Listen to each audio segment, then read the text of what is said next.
Con los hermanos vamos a ver la carta del apóstol Pedro. Segunda carta del apóstol Pedro, capítulo 1, del versículo 1 al 15.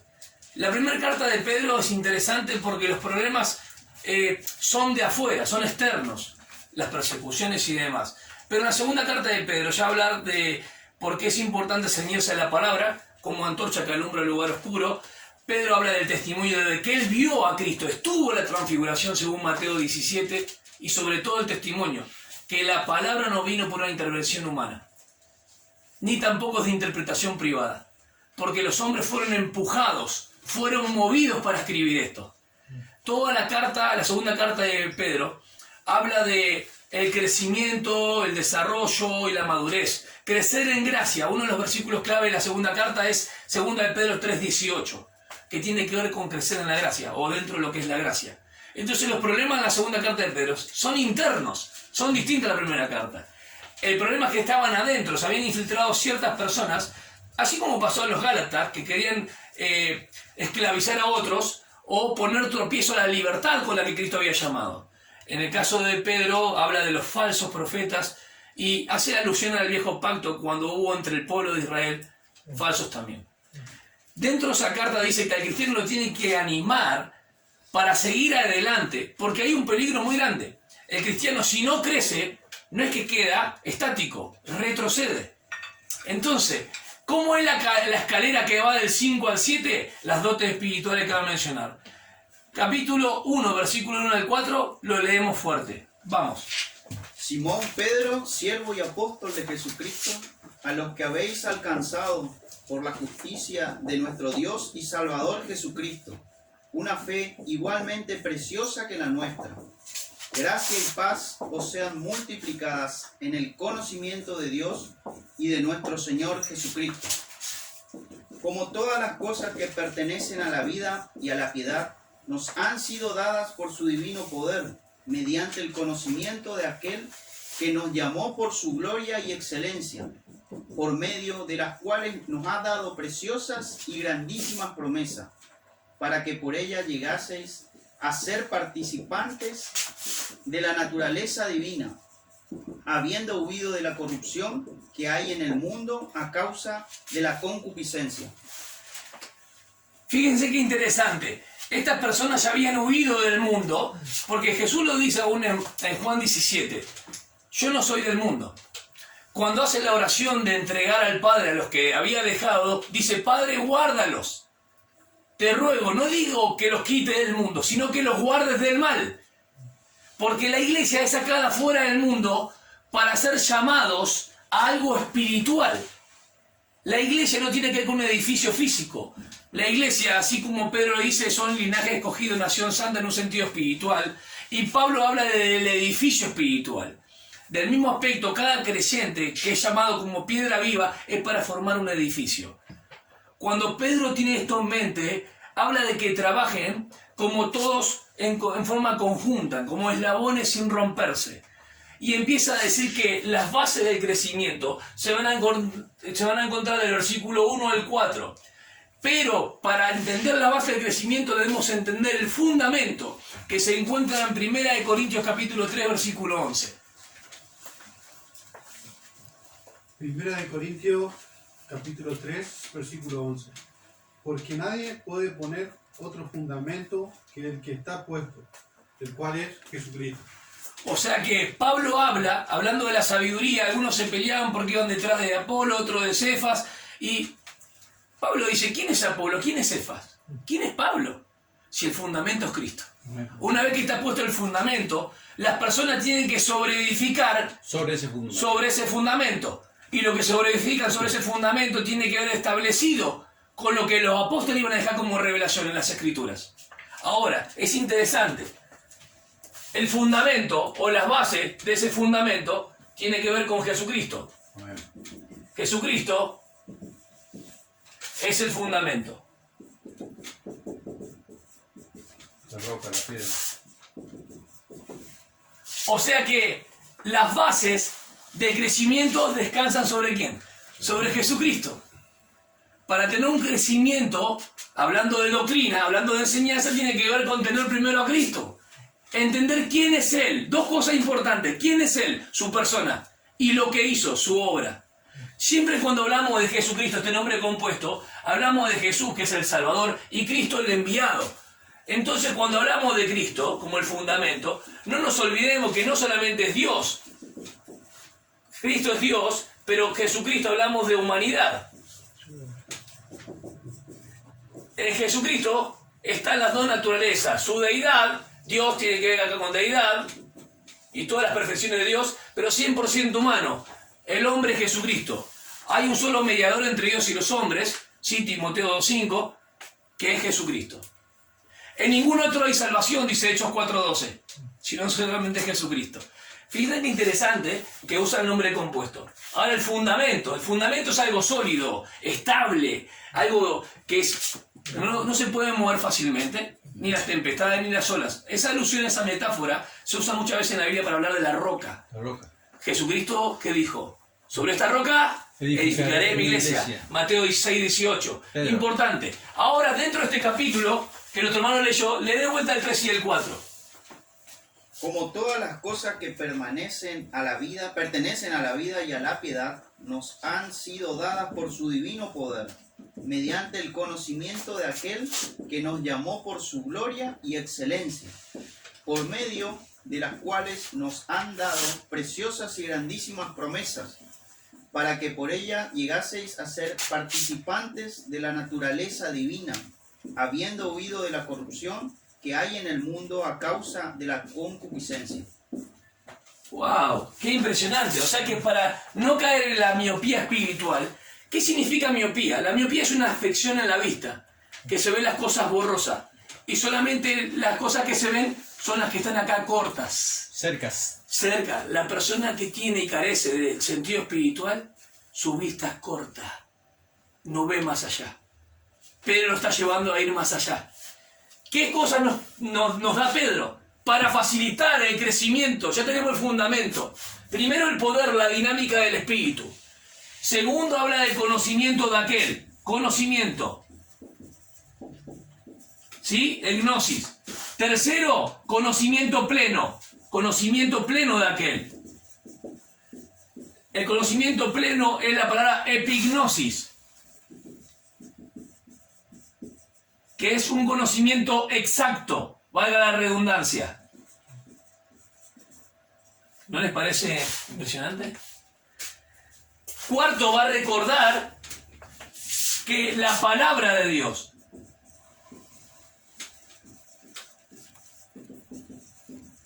va a mencionar una es particular donde habla participante de la naturaleza divina. Hay una relación nueva. Y entonces tienen la capacidad de vivir en santificación. Esta regeneración que ha producido el Espíritu Santo en las vidas de los creyentes por la palabra, ahora les capacita para vivir vinculados a aquel que es el fundamento. Capacitación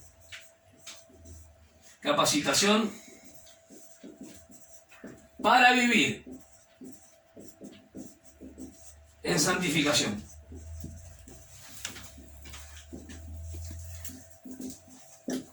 Al haber una nueva relación con Dios, participante de la nueva naturaleza divina, podemos vivir en santificación.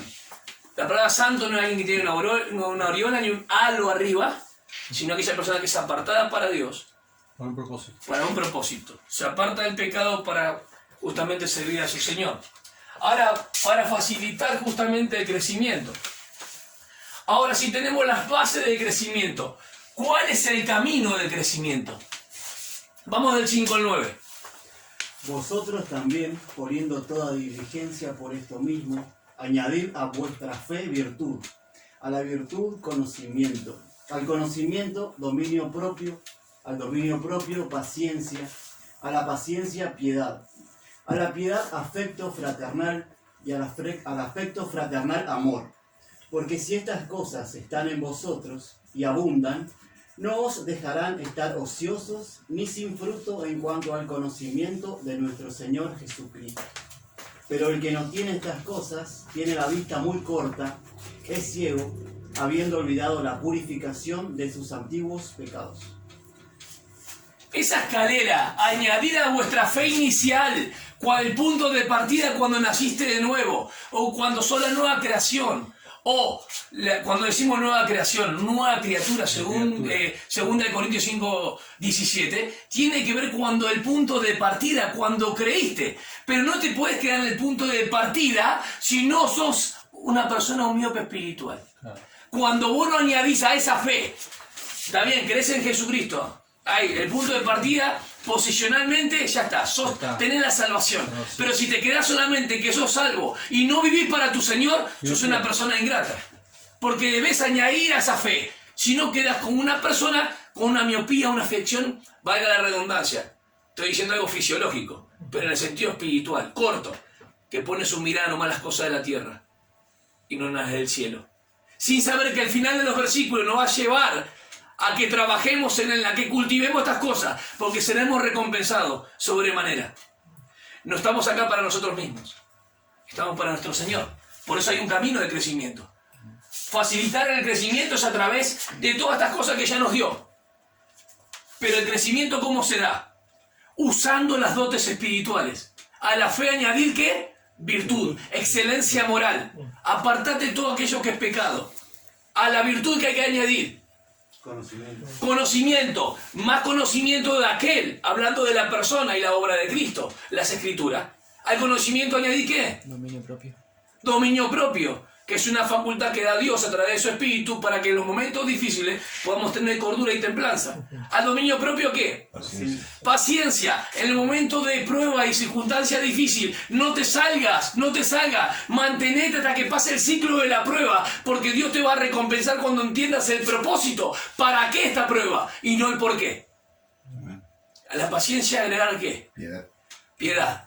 La piedad no es solamente como aquel atleta que lucha con su cuerpo, se sacrifica, tiene disciplina, descanso y come bien para esta vida. La piedad es un beneficio para esta vida y la vida venidera. ¿A la piedad qué? Afecto fraternal. Afecto fraternal, afecto fileo, el afecto de hermanos. Pero la excelencia y la insignia de cristiano no queda ahí, sino en el otro que sigue. El amor. 1 Corintios 13. ¿Y qué mayor amor que este? Que el que mostró Cristo Jesús. Y todas las cualidades de 1 Corintios 13 están reflejadas en el carácter de ¿quién? De Cristo. Y la fragancia de Cristo es el fruto del Espíritu Santo. Amor, gozo, paz, paciencia, bondad, fe, mansedumbre, benignidad y templanza. Haciendo estas cosas, ninguno quedará corto. Entonces, ¿cómo hacemos el camino de crecimiento? Usando las dotes espirituales.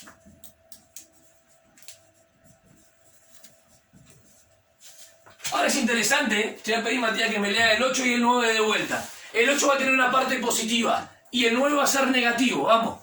Porque si estas cosas están en vosotros, abundan, no os dejarán estar ociosos ni sin fruto en cuanto al conocimiento de nuestro Señor Jesucristo. Pero el que no tiene estas cosas tiene la vista muy corta, es ciego, habiendo olvidado la purificación de sus antiguos pecados. El que tiene, bien, la parte positiva.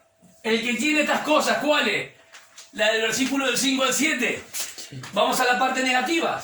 Lee el 9 de vuelta. Pero el que no tiene estas cosas tiene la vista muy corta, es ciego, habiendo olvidado la purificación de sus antiguos pecados. ¿Se entendió? El que no tiene. El que no tiene, que ha olvidado lo que se inició toda esa vez cuando nació de nuevo. El que fue perdonado todos sus pecados. Se olvidó lo que Cristo hizo. Se olvidó lo que Cristo hizo por él. Por eso hay que considerarlo. Vamos a Juan 13:10 cuando Jesús habla del lavamiento de los pies. Y vamos a Hebreos capítulo 10, versículo 2.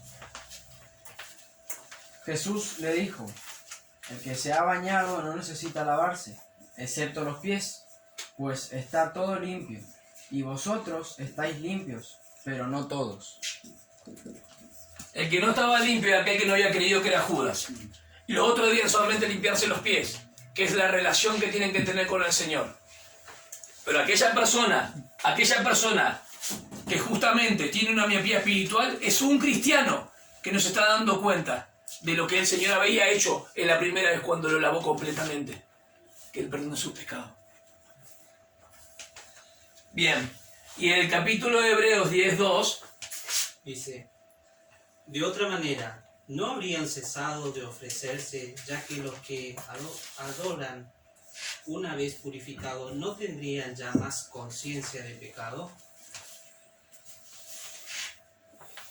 Es importante que la sangre de los machos cabríos y los toros, que habla Hebreos justamente capítulo 9 también, y 10 sobre los sacrificios, no pueden quitar el pecado. No puede. Pero el sacrificio de Cristo ha quitado todos nuestros pecados, porque ha cargado el pecado del mundo.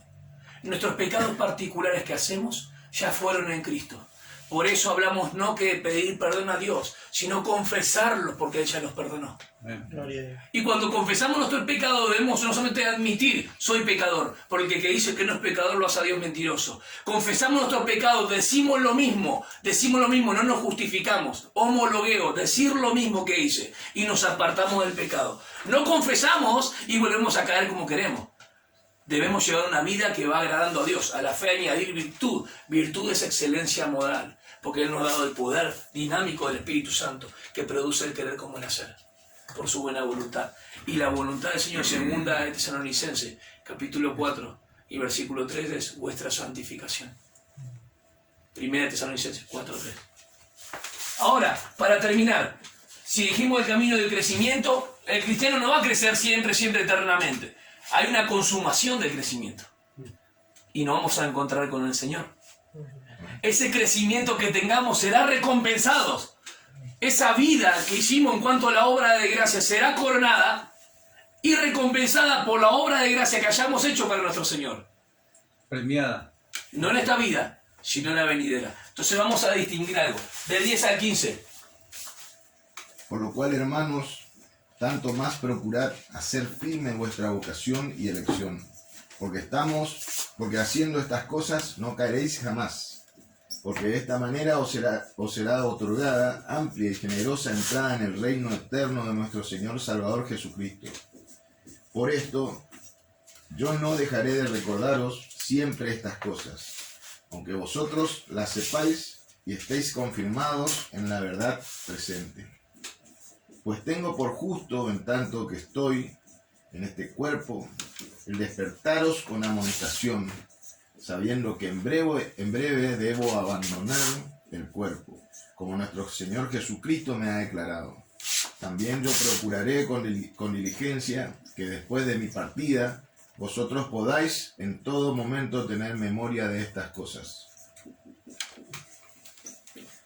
O sea que así como Pedro está diciendo, que a mí no me parece molesto decir y recordaros esta cosa aunque la sepáis. Ustedes saben de lo que les estoy hablando. Sin embargo, yo les debo recordar una y otra vez. Y yo no soy Pedro, pero soy un seguidor de Cristo igual que ustedes. Y hacemos bien en recordar estas cosas, porque ¿qué tenemos que enseñar? Lo que está en la Escritura. En Judas habla justamente que todo lo que se acerca a la salvación está en la revelación de las Escrituras. Entonces, la consumación, llegará un tiempo, la consumación del crecimiento del cristiano, que veremos que todo lo que estamos diciendo acá y todo lo que hayamos hecho en nuestro cuerpo, sea bueno o sea malo, estaremos cara a cara con nuestro Señor Jesús. Y en el tribunal de Cristo, cuando estemos frente a Él, que no podemos excusarnos, no vamos a poder decir a alguien ayúdame, sino que estaremos frente a frente. Y todo nuestro corazón, nuestros pensamientos estarán desnudos delante de nuestro Señor y Salvador. Y antes de ser recompensados debemos dar cuenta, para ver si fuimos honestos, fieles con Él, diligentes, responsables, confiables como siervo que nos entregó un montón de cosas para hacer. Ni hablemos de la parábola de los talentos que está hablando de Israel. Hablemos de lo que el Señor ha dado a la iglesia. Nos ha dado todas las cosas para facilitar el crecimiento. Nos ha dado su palabra, el poder del Espíritu Santo, el amor, el conocimiento de Él en la Escritura. ¿Y qué hemos hecho? Hemos utilizado los recursos para crecer, porque en la consumación del tiempo daremos cuenta. Y si hicimos cosas para Él, seremos recompensados. En cuanto al reino de Dios, debemos entender que la persona está en el reino de Dios en el momento de creer. Ya somos parte del reino de Dios. Que es el reino de Dios abarca todo. Todos los creyentes de todos los tiempos es el reino de Dios. La iglesia es un tiempo ahora de gracia. Pero no hay que confundir el reino eterno, que tiene que ver con el momento cuando entremos en su presencia. cuando el Señor nos llame. Y tiene que ver con nuestro cuerpo resucitado para luego ser glorificado. Amén. Hay que distinguir eso entre lo que es el reino de Dios cuando una persona cree como punto de partida, que podemos llamar cuando somos una nueva creación, hemos confiado en Él, el Espíritu Santo convenció de pecado, de justicia, de juicio, pero por lo menos el único pecado que no confiábamos antes en Jesús. Y entramos en Él. Estamos ahí adentro. Pero el reino eterno es cuando Él nos llama a su presencia y nos presentemos delante de Él. Vamos a 1 Tesalonicenses capítulo 4 del 13 al 17. Tampoco queremos, hermanos, que ignoréis acerca de los que duermen, para que no os entristezcáis como los otros que no tienen esperanza. Porque si creemos que Jesús murió y resucitó, así también traerá Dios con Jesús a los que durmieron en Él. Por lo cual os decimos esto en palabra del Señor, que nosotros que vivimos, que habremos quedado hasta la venida del Señor, no precederemos a los que durmieron. Que el Señor mismo, con voz de mando, con voz de arcángel y con trompeta de Dios, descenderá del cielo, y los muertos en Cristo resucitarán primero. Luego nosotros, los que vivimos, los que hayamos quedado, seremos arrebatados juntamente con ellos en las nubes para recibir al Señor en el aire, y así estaremos siempre con el Señor. Amén. La promesa segura que nos dejó las arras del Espíritu Santo hasta que estemos con el Señor. Y como el Espíritu Santo está en nosotros y somos propiedad de Dios, es el anticipo y la garantía que estaremos ciertísimamente con Él. Amén. Porque es el compromiso. Cuando Él lo venga a buscar, ninguna persona que ha creído porque tiene Espíritu Santo se perderá. Jamás. Por Amén. más débil, por más fallas que tenga ante los hombres. El Señor lo compró con su sangre. Amén. Y presentará a cada una de esas personas delante de Dios en el cielo. Primera de Juan capítulo 3 del 1 al 3. La esperanza del creyente de los tesalonicenses habla del arrebatamiento. Traerá Dios, habla. Primera de Juan 3 del 1 al 3. Mirad cuál amor nos ha dado el Padre para que seamos llamados hijos de Dios. Por esto el mundo no nos conoce, porque no le conoció a Él. Amados, ahora somos hijos de Dios y aún no se ha manifestado lo que hemos de ser. Pero sabemos que cuando Él se manifieste, seremos semejante a Él, porque le veremos tal como es. Y todo aquel que tiene esta esperanza en Él, se purifica a sí mismo, así como Él es puro. O sea que somos hijos de Dios en el momento de creer, pero no somos todavía lo que hemos de ser cuando Él nos venga a buscar. Sin embargo, hay un tiempo presente en el cual debemos crecer, porque un día nos vamos a encontrar delante de Él. La santificación progresiva, apartémonos de toda impureza, de todo lo que no es puro, de todo lo que no agrada al Señor. Porque cuando nos presentemos delante de Él, cuando nos llame a su presencia, sea que vivamos o muramos, debemos dar cuenta delante de nuestro Salvador y Señor. Aunque no perderemos la salvación, la santificación habla de cuánto amé a nuestro Señor. Nunca se olviden eso. Y Filipenses 3:20 al 21, el apóstol Pablo lo tenía bien claro, que no corría como dando como trompadas al viento, ¿no? Como golpes inciertos. Él entendía perfecto cuál era el objetivo y la meta. Vamos. Filipenses 3, 20 al 21. Mas nuestra ciudadanía está en los cielos, de donde también esperamos al Salvador, al Señor Jesucristo, el cual transformará el cuerpo de la humillación nuestra para que sea semejante al cuerpo de la gloria suya, por el poder con el cual puede también sujetar a sí mismo todas las cosas. Gracias al Señor que cuando Pablo habla a los filipenses no dice que será nuestro cuerpo semejante al de Él si nosotros hacemos estas cosas, sino que será semejante al de Él a pesar de lo que hagamos. Pero las cosas que hagamos acá son para recompensas. Recompensa. Entonces, tenemos que entender, hermanos, que así como en la gracia nosotros obramos para nuestro Señor, seremos coronados con recompensa de gracia cuando estemos con Él en la vida venidera en los cielos. Seremos transformados y semejantes a como Él es. No nos olvidemos que la elección de Dios en nuestras vidas ya nos eligió desde antes Delante de la y fundación. precede al llamado. Está antes la elección, Dios nos eligió antes y nos llama. Y ese llamamiento es para que vivamos conforme a Él. Amén. Romanos 8:30. Y a los que predestinó, a estos también llamó. Y a los que llamó, a estos también justificó. Y a los que lo justificó, a lo que justificó, a esto también glorificó. O sea que Él nos eligió desde antes y nos llamó, nos justificó por la obra que hizo en la cruz y nos lleva hasta el final, hasta la glorificación. Así que esto es todo lo que vamos a compartir. Y ahí está el peligro de caer en la miopía espiritual, justamente, de no crecer. Es porque somos cortos en las dotes espirituales. Colocamos nuestra mirada en las cosas de abajo, cuando nosotros sabemos que nuestra ciudadanía está en los cielos. Donde esperamos al Señor. Amén. Amén.